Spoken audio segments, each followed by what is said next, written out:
Moussa Seydou Diallo, bonjour. Bonjour, M. Maron. Vous êtes donc journaliste spécialisé sur les questions de migration. Vous avez également dirigé l'association des journalistes en migration et sécurité AJMS. Alors, on constate encore beaucoup de cas d'immigration. En tout cas, il y a des décès sur les routes, il y a des pirogues qui chavirent, les jeunes continuent toujours à partir en mer. Vous, en tant que journaliste spécialisé sur les questions de migration, quelle est la lecture que vous avez déjà de ce phénomène? Alors, déjà vous remercier pour l'invitation et l'opportunité qui m'est offerte. C'est déjà une situation à la fois regrettable et déplorable que nous vivons depuis la veille de la fête de Tabaski. On aura constaté effectivement que les pirogues ont repris de plus belle pour donc rejoindre les côtes de l'Atlantique. Et donc c'est un concours de circonstances qu'il faut voir qui font qu'aujourd'hui que la situation déjà donc a repris.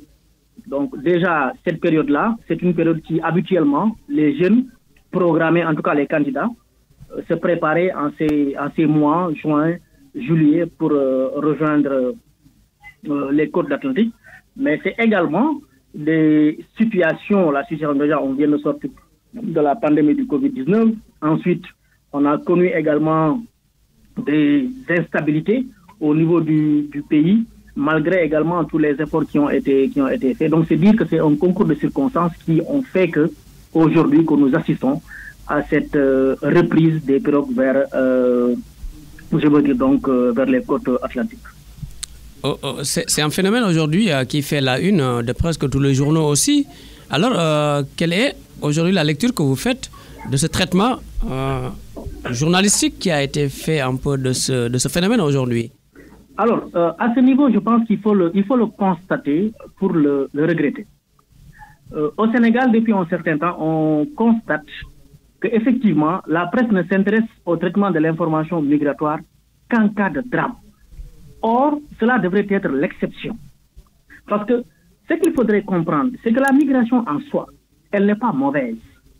Et que sur les 281 000 millions de migrants au monde, soit 3,6% de la population mondiale, il n'y a que 14% de la population africaine qui migre. Contre 41 en provenance d'Asie et 24 en provenance d'Europe. Donc ça veut dire que il y a un effort à faire du point de vue de la presse africaine, sénégalaise en particulier, afin de ne pas être une caisse de résonance de la presse occidentale. Donc à ce niveau, je pense que vraiment c'est regrettable. L'autre chose que le traitement hâtif ou sensationnel des questions migratoires nous montre, c'est que vous avez vu au début déjà de cette information, les gens se sont basés sur les informations qui avaient été données par la presse étrangère et qui faisaient état de 300 Sénégalais au départ. Ensuite, ils sont revenus pour rectifier, pour parler d'Africains. Il y a eu également de l'autre côté un démenti dans un premier temps du ministère des Affaires étrangères et dans un deuxième temps du ministère donc de l'Intérieur.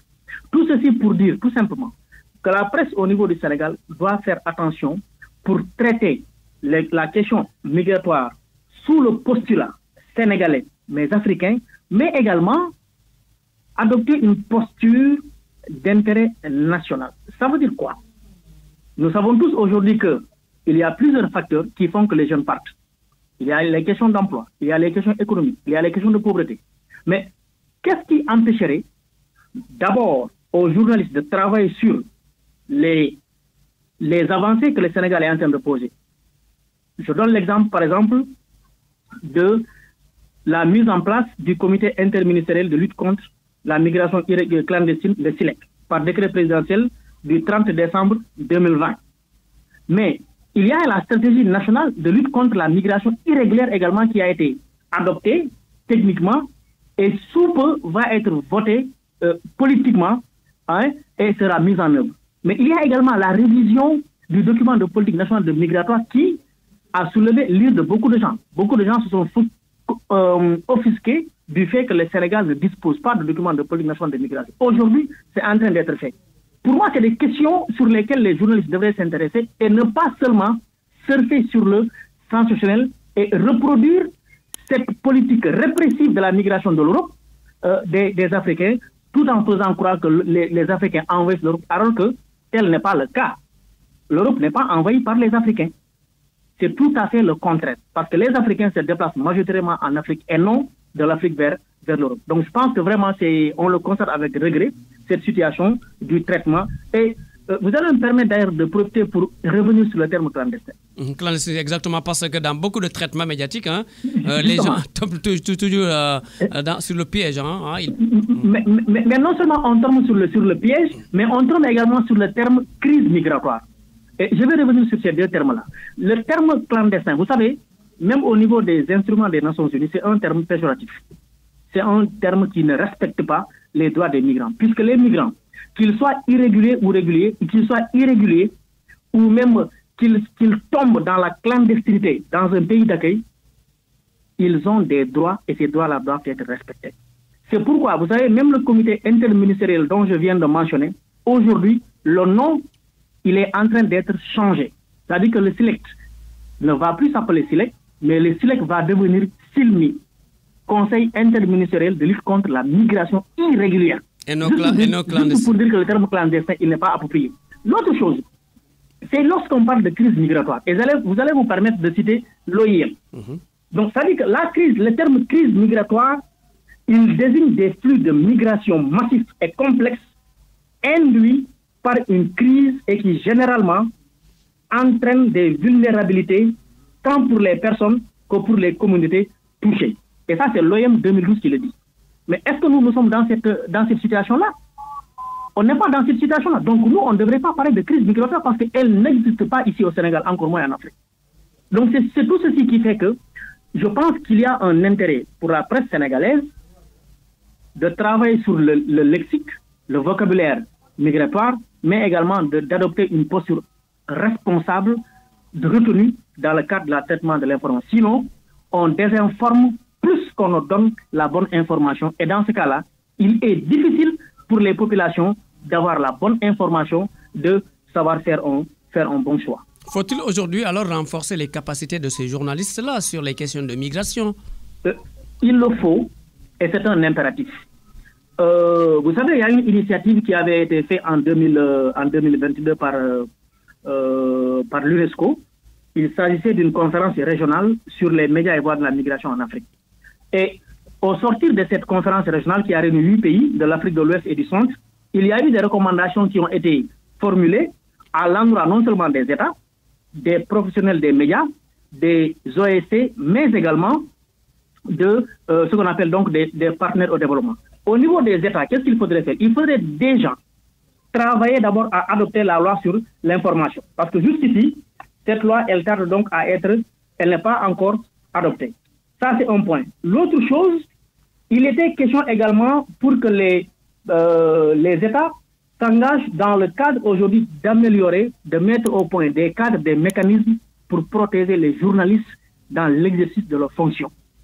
Entre autres choses, il s'agit également d'aider les médias pour une meilleure viabilité, puisque lorsque il n'y a pas une bonne viabilité des médias, lorsque les journalistes ne sont pas bien traités, ils tombent dans la précarité, et lorsqu'on tombe dans la précarité, on n'est pas dans de bonnes dispositions de travail, donc de faire un résultat. Mais du point de vue des rédactions également, là, il faudrait qu'on diversifie le contenu migratoire. Diversifier le contenu migratoire voudrait dire quoi? Voudrait dire de donner des informations sur les possibilités de réussite qui existent au pays, voudrait dire également de revenir sur les traités, les accords bilatéraux, multilatéraux que le Sénégal signe avec les États partenaires dans le cadre de la migration ou pour favoriser la migration régulière.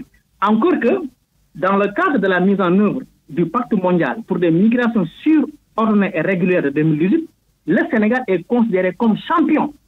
Donc, c'est un pacte de 23 objectifs, parmi lesquels il y a un objectif, ça doit être l'objectif 5 ou 3, si je m'abuse, qui parle de l'assouplissement des conditions, de l'obtention des documents de voyage.